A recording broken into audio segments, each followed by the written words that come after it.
The revolving glass doors of the Horizon Grand Hotel spun slowly, reflecting the evening glow of downtown lights. Inside, marble floors gleamed under chandeliers, and the faint murmur of travelers echoed across the lobby. Laughter, rolling suitcases, and the hum of conversation blended into the perfect picture of luxury. And then silence. It started the moment Danielle Rivers stepped through those doors. A black woman dressed in a simple navy coat, her curls tucked neatly beneath a wool scarf. To most, she looked like just another weary traveler, dragging her overnight bag after a long flight. But to a certain set of eyes trained to judge before they listen, she looked like something else. Out of place. Someone who didn't belong. Behind the polished mahogany front desk stood Gregory Shaw, the night manager. Tall, stiff, his tie knotted like a noose, his jaw set in permanent disdain. He noticed Danielle instantly, and his lips curved into the faintest smirk.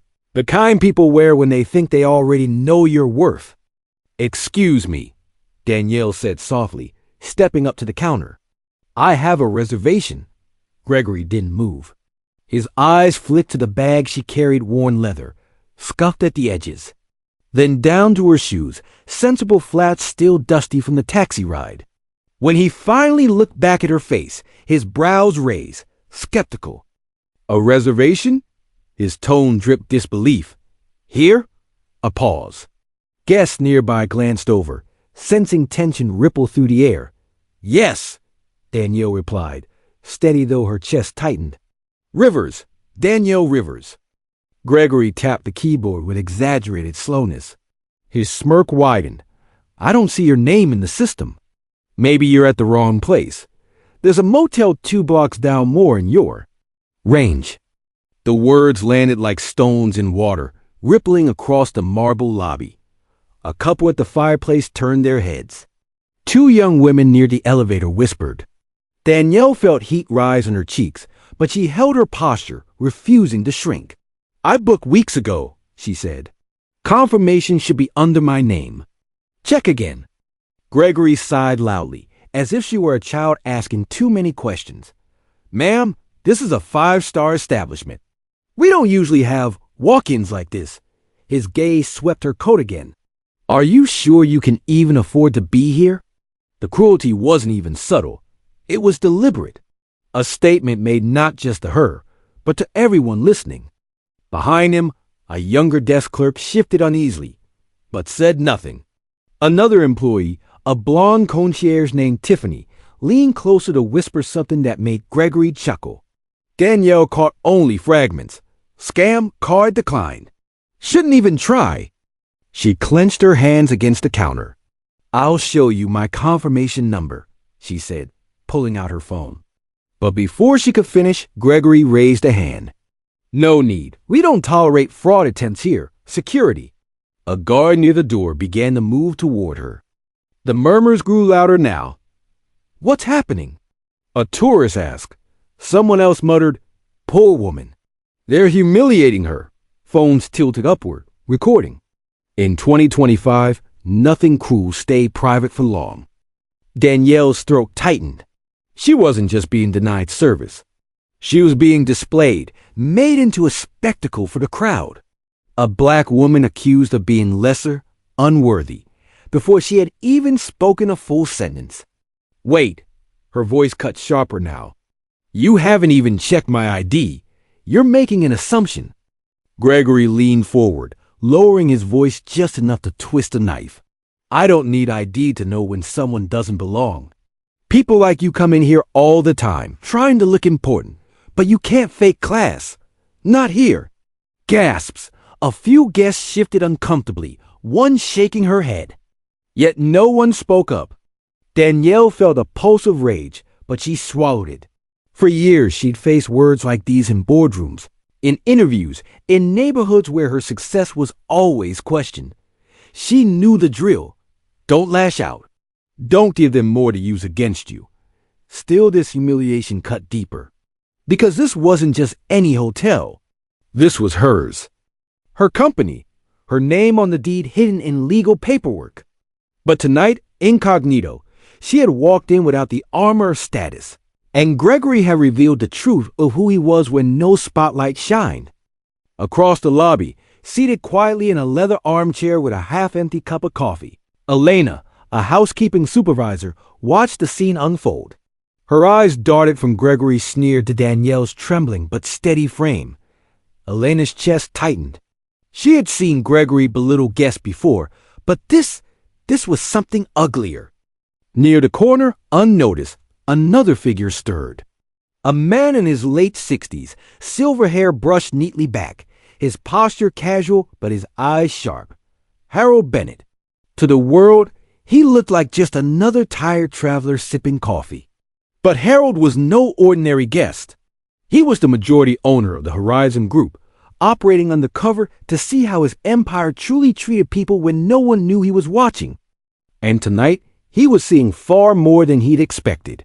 Danielle's voice trembled now, not from weakness, but from controlled fury. You are denying me service because of how I look. Because I'm a black woman who doesn't fit your picture of wealth. You don't know who I am. You don't know what I've done to stand here.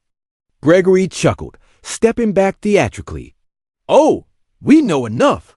And unless you want the police called, I suggest you leave before you embarrass yourself further. Embarrass herself? The laughter from Tiffany rang behind the desk. Guests whispered again. A man muttered, unbelievable. Another said quietly, she should sue.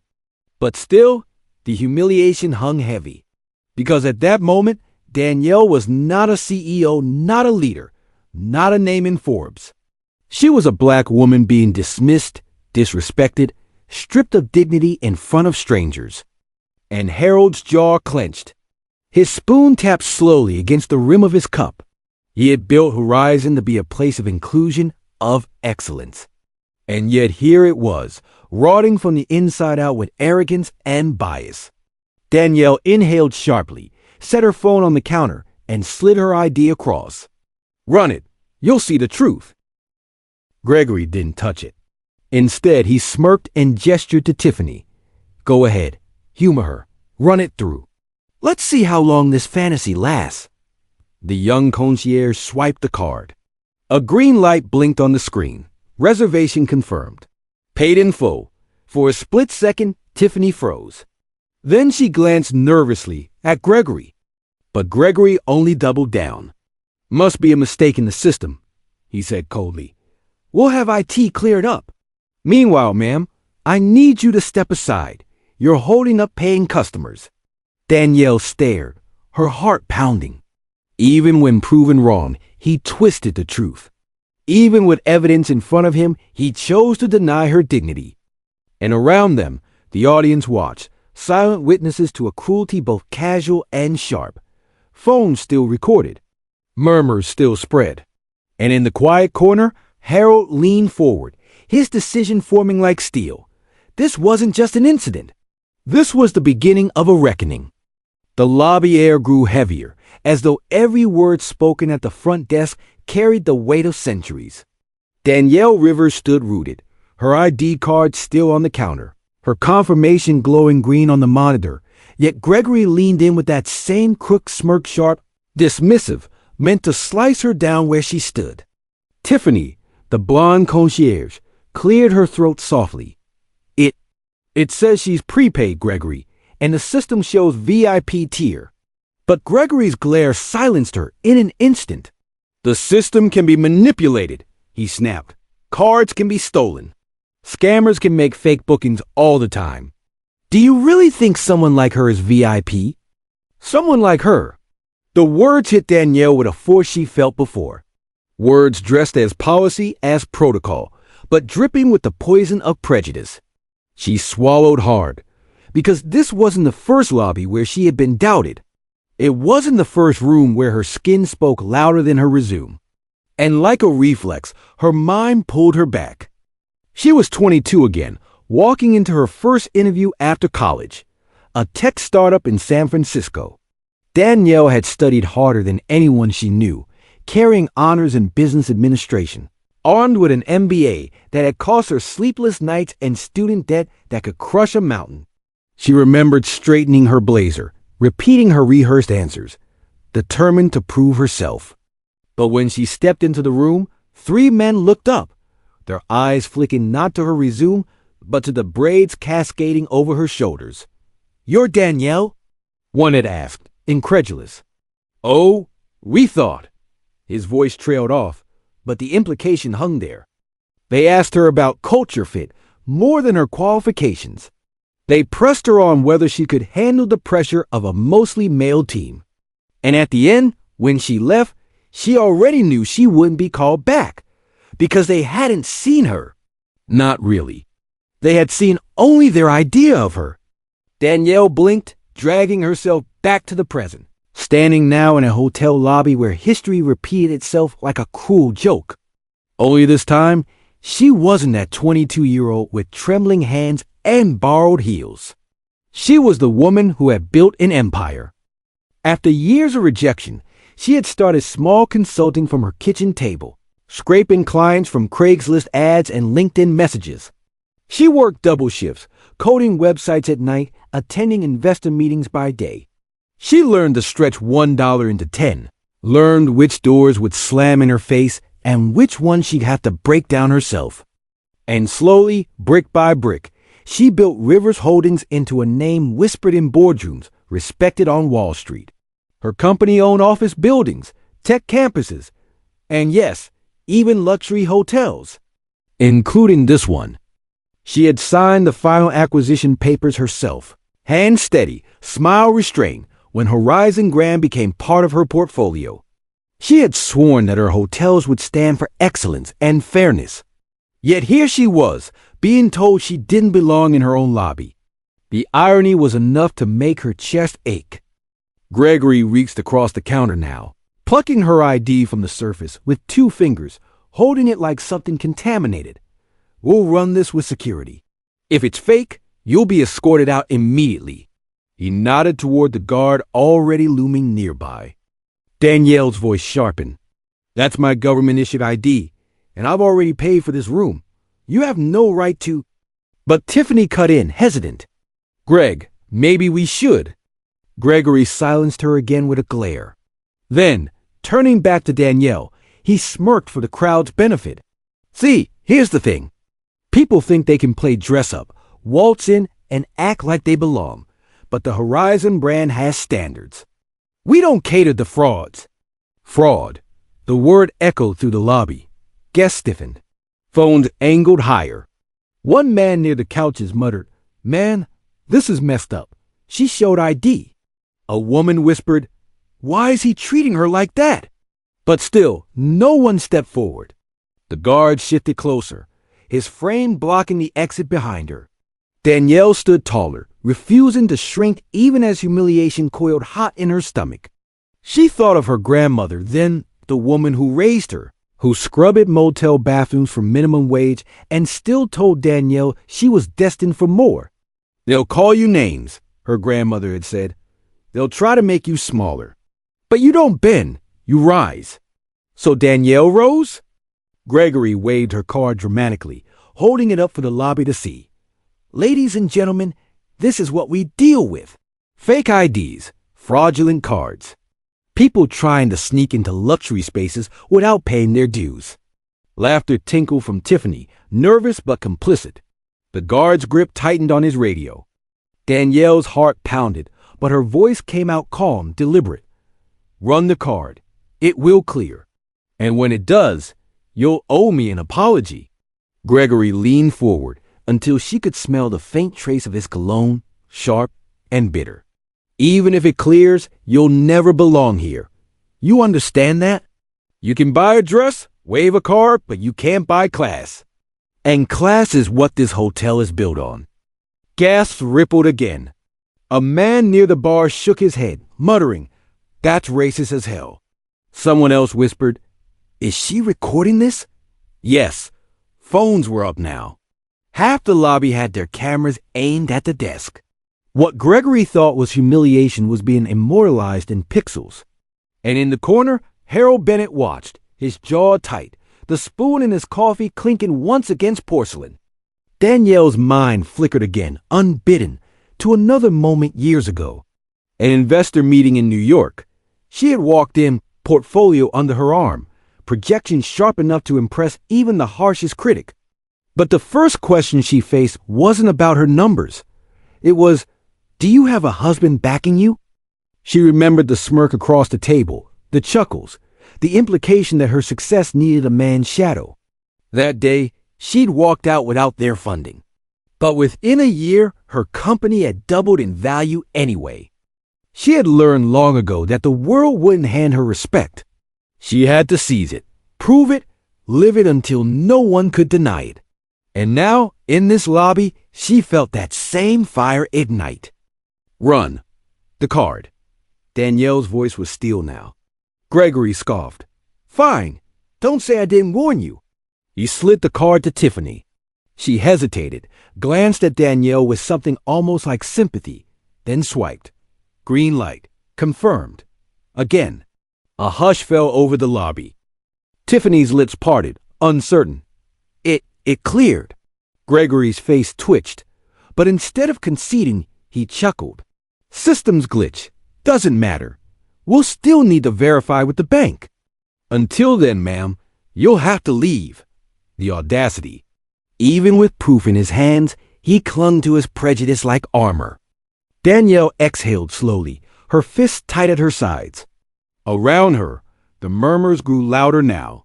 One guest said plainly, "That's harassment." Another added, "Why don't they just give her the key?" Phones caught every word. Gregory, oblivious or arrogant, raised his chin. "Security, stand by. If this woman refuses to leave, you know what to do." Danielle's pulse thundered in her ears. But she stood her ground. "I'm not leaving. I have every right to be here." And for the first time, Gregory faltered. Because her voice wasn't just strong, it carried the weight of truth, of history, of a woman who had built empires from dust. In the corner, Harold set his cup down. He had seen enough. The air in the Horizon Grand's lobby was no longer polite silence. It was charged, crackling, heavy with the kind of tension that makes even the chandeliers seem to tremble. Phones were raised higher now, red recording lights blinking. Guests had stopped pretending not to notice. Every word, every sneer, every refusal from Gregory was captured from a dozen angles. And still, he leaned over the counter, smug and untouchable. Danielle Rivers, her ID verified, her card cleared, her reservation confirmed, twice stood frozen in a storm of humiliation. For years, she had fought to be respected in boardrooms and contracts. And now, here she was, being treated like a trespasser in the very building she owned. Her chest rose, slow and steady. Enough was enough. "I'm warning you," Danielle said, her voice low but sharp as a blade. "You are humiliating me in front of every guest here. You're crossing a line that you cannot uncross." Gregory smirked wider, his voice pitched just loud enough for the audience of travelers to hear. "Ma'am, the only line being crossed is the one you're trying to sneak past. You're standing here pretending to be something you're not. And if you don't leave, you'll regret it." The crowd rippled with uneasy murmurs. "Man, this is too much," someone whispered. "She showed ID. What else did they want?" another muttered. A woman near the bar said sharply, "This is discrimination, plain and simple." The words weren't whispers anymore. The witnesses were finding their voices. And that's when Elena stepped forward. Elena had been watching from her station near the lobby entrance, heart pounding harder with each insult thrown Danielle's way. She had worked at the Horizon Grand for nearly 15 years, starting as a room attendant before rising to housekeeping supervisor. She knew Gregory. She knew his temper, his arrogance, his double standards. She had seen him overlook mistakes from others, laugh off lateness, excuse incompetence, so long as the face attached was the right one. But with Danielle, from the moment she walked through the doors, Gregory's venom dripped freely. Elena couldn't take it anymore. She stepped closer to the desk, her voice steady, though her palms sweated. "Mr. Shaw," she said, firmly enough that heads turned. "She showed her ID. She paid. She's confirmed." There's no reason to treat her this way. Gregory turned slowly, his smirk evaporating into a glare. Excuse me? Elena swallowed but stood her ground. I've seen plenty of guests check in. None of them have been put through this. If her name was Jennifer or Catherine, you'd have handed over the key already. This isn't about fraud. It's about bias. Gasps fluttered through the lobby. Guests leaned in. Some applauded softly. Danielle blinked, her throat tightening. Someone had spoken. Someone on the inside had dared to name the truth out loud. Gregory's face flushed crimson. Elena, I suggest you remember who signs your paychecks. But Elena shook her head. I don't care. Right is right. And what you're doing is wrong. The crowd stirred, voices rising now. She's right. Yeah, give the woman her key. This is ridiculous. But Gregory was not a man who backed down. Not when his authority was challenged. His smirk returned, uglier now, teeth clenched behind it. Security, he barked. Escort both of them out. The guard hesitated. The lobby was no longer silent. It was a courtroom, and the jury armed with smartphones was watching. Every second stringed, immortalized. Danielle raised her chin, her voice slicing through the noise. If you lay a hand on me or on her, you'll be making the biggest mistake of your career. Gregory sneered. Is that a threat? No. Danielle's voice rang clear. It's a promise. The tension was electric now. The guests were no longer passive. Some stood from their seats. Others shouted, Stop harassing her. She has every right to be here. Give her the key. A man in a business suit pointed his phone directly at Gregory. Keep talking. The internet's going to love this. Gregory faltered for half a second, but Tiffany leaned close, whispering in his ear. Danielle caught fragments. She'll back down. She can't prove anything. The arrogance returned. Gregory turned back to Danielle, his voice booming. You think these people are on your side? They'll forget you by tomorrow. You'll be a footnote on some TikTok account. But me? I'll still be standing behind this desk, running this hotel. You don't scare me. Danielle's lips parted, and for the first time that night, she smiled. It wasn't broad. It wasn't warm. It was the kind of smile that carried weight. A smile that said, You have no idea what storm you've just summoned. Her voice cut the air, calm and deadly precise. You want to talk about who runs this hotel? Who belongs here? She paused, letting the silence stretch, letting every eye fix on her. I suggest you choose your words carefully, Gregory, because the person you're humiliating is the person who owns this building. The room froze. Every whisper died. Every camera stilled. Elena's breath caught. Tiffany's hand fell from the keyboard. Even the security guard lowered his arm, eyes darting between Gregory and Danielle as though unsure if he had misheard. But Gregory barked out a laugh, sharp and dismissive. Oh, please, you expect us to believe that? You a nobody from God knows where on the horizon grand? That's rich.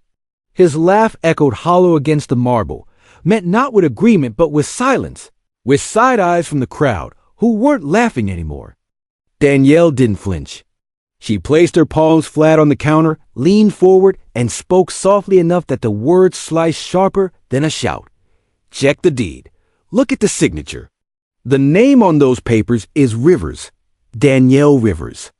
And you just humiliated me in my own lobby in front of dozens of witnesses. Gasps erupted. Phones tilted closer. Someone whispered, Oh my God, she's the owner. Gregory's face paled, but pride wouldn't let him collapse. He straightened, voice shaking with forced confidence. This is absurd. A stunt. She's bluffing. But doubt was written in the tremor of his hands, in the beads of sweat forming at his temple. Elena's eyes widened. She looked at Danielle with awe, whispering, It's true. Danielle nodded once. It's true. And everything he's done tonight will have consequences. Gregory's desperation grew. He slammed Danielle's ID back onto the counter, shoving it toward her. If you think anyone's going to believe this little performance, Think again. People like you. He stopped. He had said too much already, but the slip hung there. People like you. The crowd erupted. Unbelievable. Fire him. This is racism.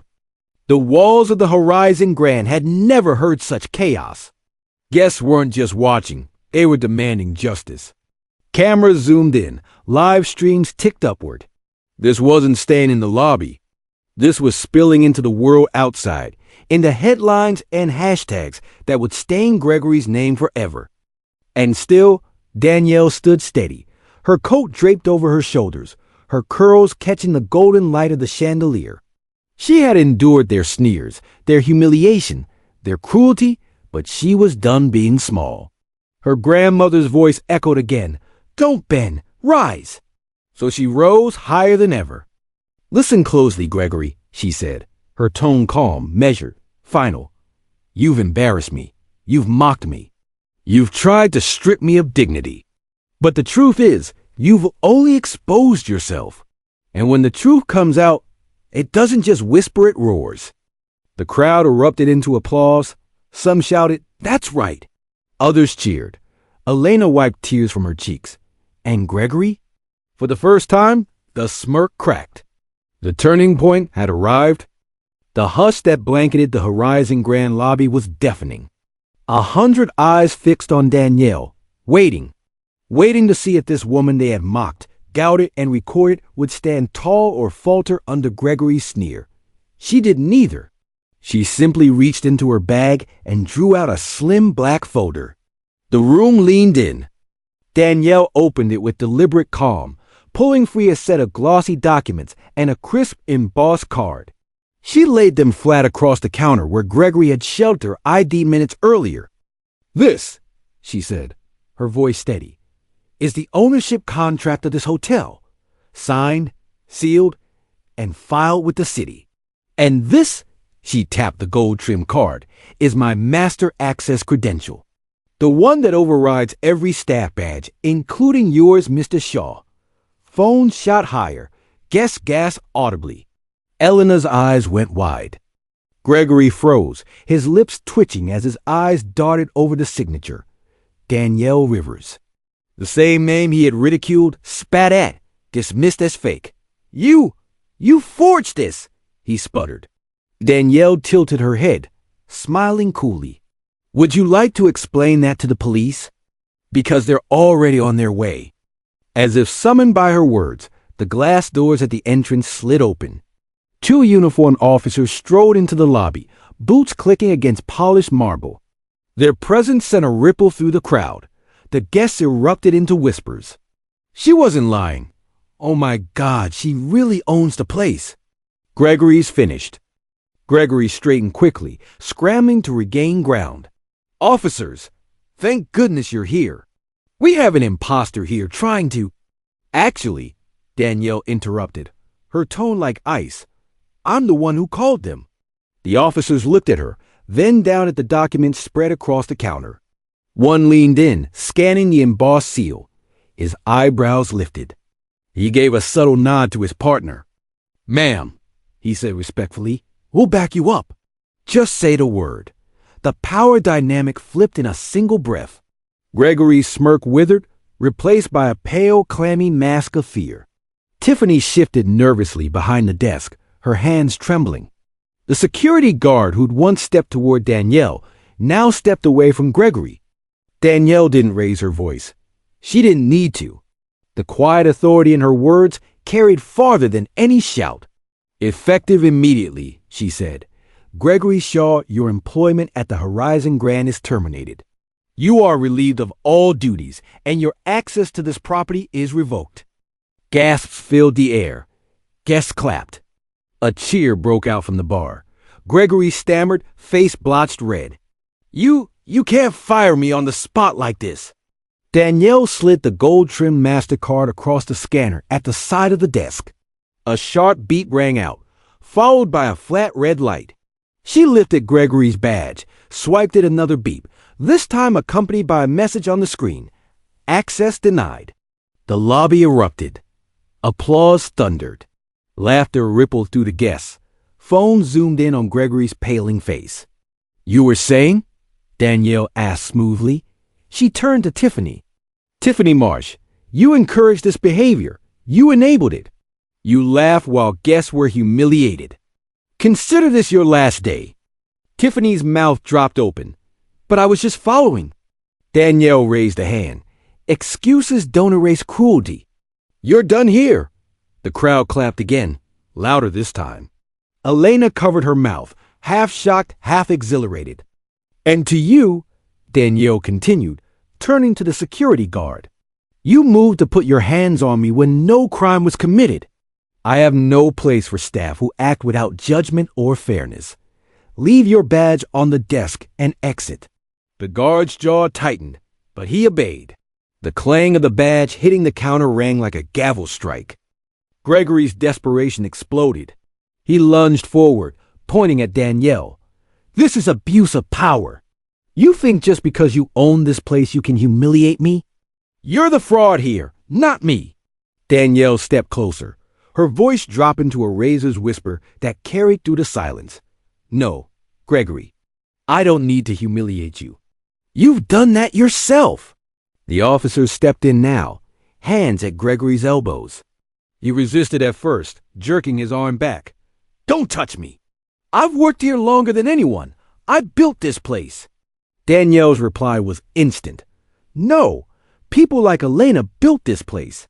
People who work hard, who respect others, who carry the weight while you take credit. You only built walls of hate." Applause boomed. Some guests stood, clapping furiously. Others whistled. Elena's eyes shimmered with tears. The officers snapped cuffs around Gregory's wrists. His protest echoed hollow against the rising tide of cheers.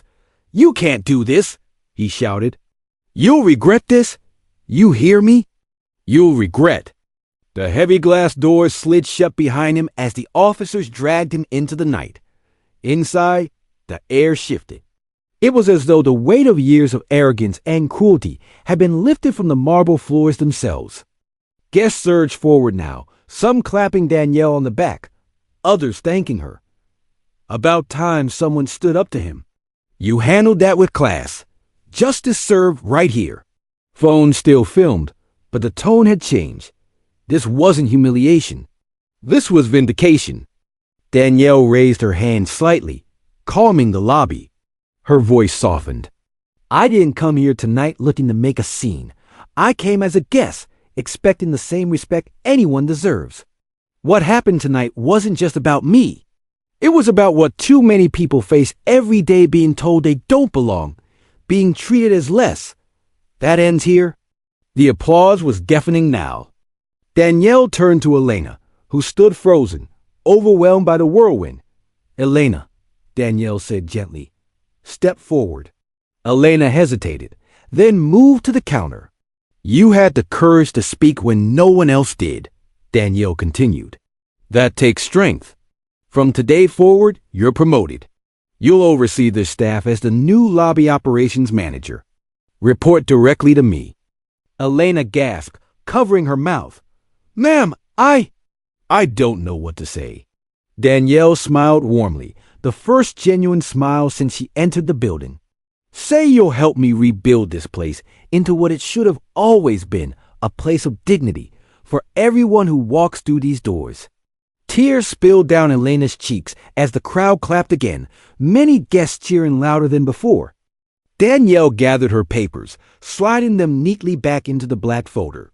She turned once more to the guests. "Let tonight be proof," she said, her voice ringing with conviction. "Respect is not optional. Justice is not negotiable. And dignity belongs to all of us." The crowd erupted in cheers, the kind that shakes glassware and rattles chandeliers. Guests clapped, shouted, some even cried. For the first time in years, Danielle felt the weight of old wounds begin to lift, not gone, but lighter, shared by those who had witnessed and believed. Justice wasn't whispered tonight.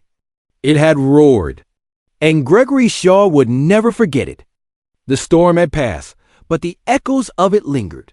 Even after Gregory had been marched out in cuffs, after Tiffany's badge clattered to the marble, after the applause had settled in the quiet conversation, The Horizon Grand lobby felt transformed. Where moments before it had been a stage of humiliation, now it was a theater of vindication. People spoke in hushed tones not out of discomfort, but out of reverence. Guests approached Danielle not to question her, but to thank her.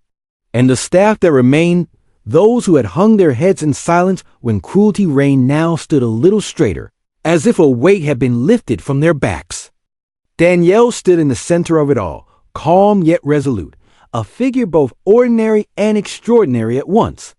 Her scarf still draped over her curls, her coat still plain, her shoes still dusty. And yet everyone who looked at her now saw something else. The rightful owner, the leader, the woman who had turned injustice on its head in real time.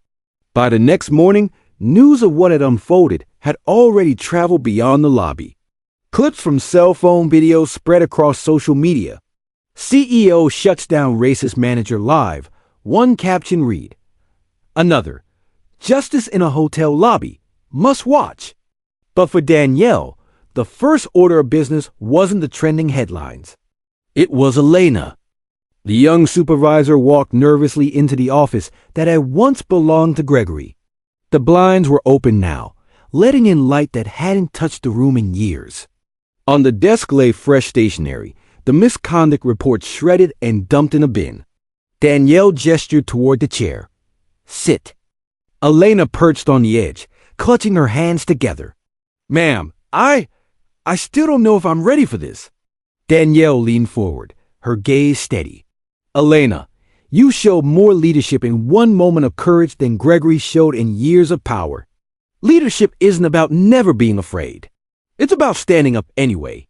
And last night, when you chose truth over silence, you proved yourself." Tears welled in Elena's eyes. She nodded slowly.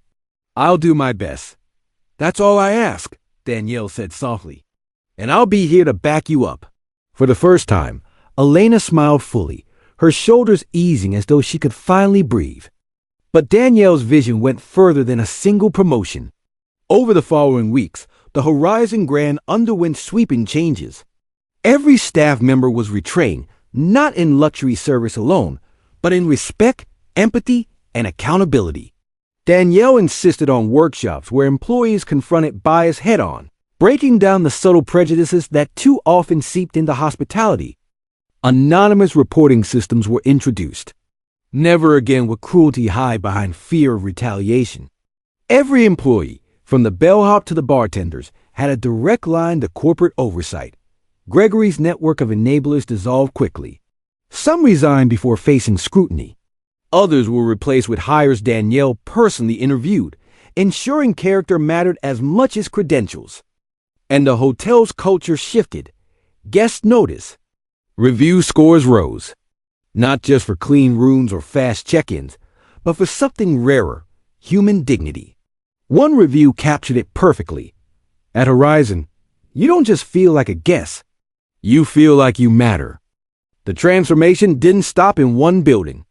Danielle called a board meeting that month, not in the skyscraper headquarters, but right in the Horizon Grand's newly brightened conference hall. She stood before executives who had long admired profits but rarely questioned process. "Last month," she began, "I walked into one of our hotels as an ordinary woman, no title, no status. And what I experienced was something millions face every day: bias, disrespect, cruelty masked as policy. If it can happen to me, it can happen to anyone. And if it happens under our roof, then our entire brand is complicit." The room was silent. Executives shifted in their seats. Danielle continued, her voice firm. "So this ends now. From today, Horizon Hotels will not just be known for luxury. We will be known for justice. Every branch will undergo reforms. Every manager will be vetted not just for business skill, but for their humanity. Because if we build empires without respect, we build on sand. And I refuse to lead a company that sinks." By the time she finished, even the most skeptical board members were nodding. They knew what the world had seen online. More importantly, they knew she was right. As reform spread, Gregory's downfall made headlines. Footage of his sneer, his words, "People like you don't belong," went viral. What he thought was power became his undoing. Lawsuits followed. His arrogance had left trails of misconduct, victims who now stepped forward with Danielle's support. And while the legal system wound slowly, public judgment was swift. He became a cautionary tale, a symbol of how quickly hate crumbles when truth stands against it. Months later, Danielle stood again in the Horizon Grand lobby. But this time, it wasn't to defend herself. It was to unveil a plaque. It hung near the entrance, polished bronze engraved with words she had chosen herself. Respect is the foundation of hospitality. Without it, walls are just walls. With it, every door opens. Guests paused to read it, some smiling, some nodding thoughtfully. Staff members passed by, shoulders squared, pride in their steps. And in that moment, the Horizon felt like more than a hotel. It felt like a promise. That night, Danielle sat in her corner office, the city skyline glittering outside the window. She thought back to the night of humiliation, the smirks, the whispers, the sting of being told she didn't belong. She thought back further, to the boardrooms where her voice had been dismissed, to the neighborhoods where she'd been questioned for simply existing, to the 1,000 invisible battles that had shaped her into steel. And then she thought of Elena's trembling but steady voice, of guests clapping, of the way truth had roared through that lobby like a tide that couldn't be stopped. Her chest swelled with quiet certainty. This was the real victory. Not just firing Gregory, not just promoting Elena, but proving visibly, undeniably, that resilience matters, that the truth endures. That respect is not a privilege to be granted, but a right to be upheld. She closed her eyes, whispered to herself the words her grandmother had once told her. A whisper of truth lasts longer than a shout of lies. And she knew those words would guide Horizon forever.